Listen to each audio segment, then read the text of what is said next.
agaasimayaasha guud labada heer dowladeed martida kale ee ka socota wasaaradaha iyo muxuu ahaa dowlad goboleedyada oo hay'adaha dowladda hay'adda sida hay'adda FCA T3 dhammaan marti sharafta ka soo qayb gashay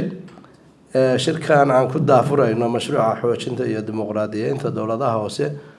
dhammaantiin subax wanaagsan assalaamu calaykum waraxmatullaahi wabarakaatu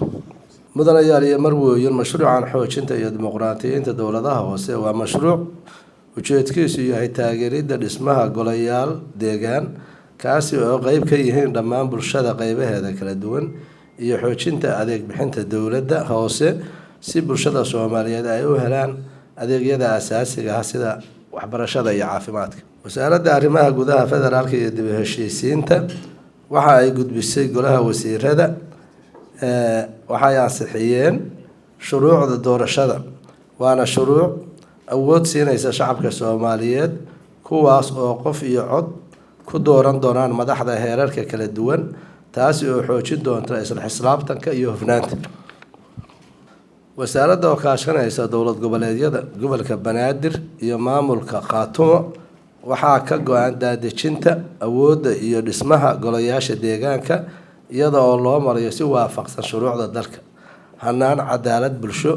iyo dib u heshiisiin lana hubinayo in loo dhan yahay in la dimuqraadiyadda loo doorto matalayaasha shacabka.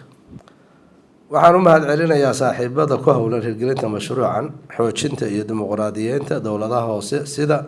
dowladda Sweden oo taageeraysa mashruucan wax badanna ka geysan doonta hanaanka dib u dhiska dowladaha hoose si ay adeeg bulsho u bixiyaan iyo